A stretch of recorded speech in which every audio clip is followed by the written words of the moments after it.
앞서 보셨듯이 정부는 국내 감염병 위기 수준을 주의에서 경계로 올렸습니다. 이 메르스 때도 경계가 아닌 주의였는데요. 이 정부가 신종 감염병에 대해 경계 수준으로 격상시키면서 사실상 비상체제를 가동한 셈입니다. 자세한 내용 박광식 의학 전문기자와 알아보겠습니다.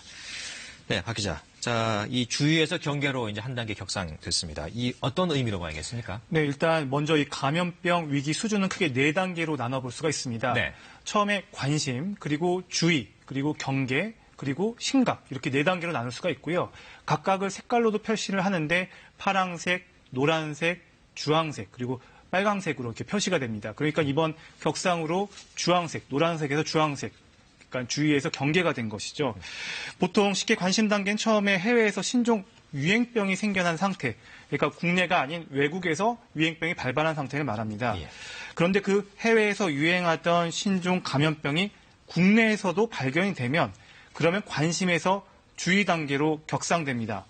그래서 지난 20일 첫 확진 환자가 나왔을 때 관심에서 주의로 올렸고요. 그리고 오늘 27일 주의에서 경계로 또 한 번 위기 수준을 격상했는데요. 이게 7일 만에 올린 겁니다. 경계는 해외에서 유입된 신종 감염병이 거기서 그치지 않고 제한적으로 국내에 전파가 될 수 있다고 보는 겁니다. 이 경우 질병관리본부가 중앙방역대책본부를 지속적으로 운영하고 보건복지부의 중앙사고수습본부를 이제 설치하게 되는데요. 그래서 복지부 장관을 본부장으로 하는 신종 코로나 바이러스 감염증 중앙사고수습본부가 오늘부터 이제 가동되는 겁니다. 또 필요시에 총리 주재 이 범정부 회의를 개최하고요. 행정안전부에서 범정부 지원본부를 운영할지 또 검토하게 됩니다. 만약 경계 단계에서 또 이제 더 심각 단계로 올라가면요. 이건 해외 신종 감염병이 지역사회 전파가 됐다는 의미입니다. 그러니까 전국적 확산을 의미하기 때문에 이건 정말 심각한 상황으로 볼 수가 있고요. 당연히 이 심각 단계로 이제 격상이 되면 최고 단계지 않습니까? 그럴 때 이 범정부적인 총력 대응을 하게 되고 필요시에는 중앙재난안전대책본부를 운영하게 됩니다. 네. 이제 빨간불이 이제 들어오기 전에 이게 이제 확산을 좀 막아야 될 텐데요. 자, 이제 확진 환자 이야기를 좀 해봐야 될 것 같습니다. 의료기관을 이제 폐쇄했다고 하지 않습니까? 이렇게 되면은 이제 메르스 때가 생각이 나는데 그때로 돌아간다. 그때만큼 방역을 한다. 이렇게 봐야겠습니까? 네. 일단 지금 의료기관 폐쇄가 오늘 처음 나온 얘기인데요. 결국 과거 메르스 유행 때 의료기관을 중심으로 유행한 형태, 이게 될 것인지 이제 이게 초미의 관심사입니다. 그래서 과거 국내 메르스 유행을 살펴보면 의료기관을 매개로 밀접 접촉한 의료 종사자나 환자, 그리고 방문객 등을 중심으로 감염된 바가 있습니다. 아마 기억들 하시겠지만 삼성서울병원에 2015년도에 응급실에 입원했던 메르스 환자 1명이 거기 응급실에서 3일 동안 82명을 감염시킨 바가 있습니다. 의료인이나 아니면 그때 주변에 있던 환자, 그리고 방문객들이었는데요. 그만큼 의료기관을 중심으로 퍼질 가능성이 있어서 이번에 이 확진 환자 4번, 네 번째 환자가 이 의료기관에서 또 어떤 환자나 의료인에게 또 노출시켰는지가 이제 초미의 이제 관심사가 되는 겁니다.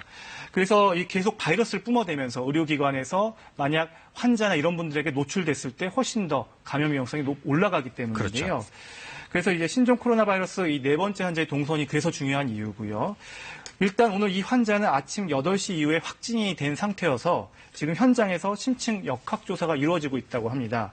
그래서 지금 병원을 폐쇄한 상태고 지금 경기도 평택에 있는 의료기관인데 보건당국은 아직 병원명을 밝히지는 않았습니다. 그래서 지금 현재로서는 환자가 병원을 갔을 당시에 마스크를 착용했는지 또 누구를 만났는지 그리고 자세하게 이런 역학조사가 끝나는 대로 이제 공개할 예정이라고 밝혔고요. 더욱이 이 감기 증세로 이 환자가 병원을 한 번만 간 게 아니고요.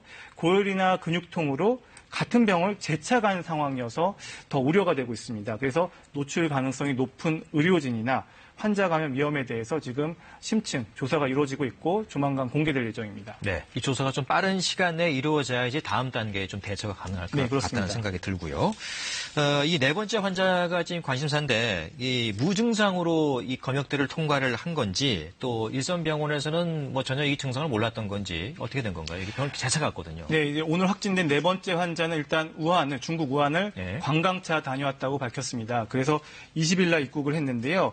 일단 입국 당시 기초조사에서는 호흡기 증상에 대해서는 이제 표시하지 않았다라고 이렇게 알려져 있습니다. 예. 이 관건은 이 네 번째 환자가 다음날 병원을 국내 의료기관을 진료했을 때 진료 화면에 과연 중국의 우한을 갔다 왔다는 그 여행력이 그러니까 일명 이른바 이 DUR이라고 하는데요. 예. 그 표시가 떴는지 그 작동했는지 여부가 지금 관건입니다. 그래서 좀 더 이 부분도 심층 조사 결과가 나오면 네. 이 부분에서 왜 걸러지지 않았는지 좀 확인할 수 있을 것 같습니다. 그렇군요. 아무튼 지역사회를 많이 오다녔던 곳으로 지금 확인이 되고 있는데 지역사회 감염 가능성이 가장 중요할 것 같아요. 이 좀 가능성이 높아진 거 아닙니까? 네, 앞서는 이제 의료기관 감염이 네 번째 환자가 관련이 됐다면 예. 이제 그 어제 세 번째 환자가 발생한 이 부분에 대해서는 접촉한 사람을 중심으로 지역사회 감염이 우려되고 있는 현실입니다. 보건당국은 지금 현재까지 접촉자를 74명으로 보고 있는데요. 예. 앞서도 보셨듯이 동선을 보면은 네. 그다음에 성형외과, 음식점, 카페 등 다양합니다. 그래서 이중 밀접 접촉자가 14명으로 알려졌고요. 이들은 자가격리 대상이고 나머지는 능동감시 대상입니다. 이를 나누는 기준은 역학조사관들이 CCTV나 카드 결제 내역을 확인하고 발열이나 기침 등을 이제 분류해서 이게 판단을 했다고 합니다. 그래서 앞으로 좀 더 양상을 지켜봐야 할 것 같습니다. 네. 자, 오늘 연휴 마지막 날인데 많이 들어올 것 같은데요. 들어온 사람들은 어떻게 되는 겁니까? 네, 오늘 이제 중국 전역으로 오염 지역이 확대되는 게 0시부터입니다. 그래서 네. 지금도 모든 중국 입국자에 대해서 검역을 안 하는 건 아닙니다, 사실. 그래서 열화상 카메라로 발열 감시를 지금 진행을 하고 있고요. 증상이 있는 사람은 이제 선별하는 건데요.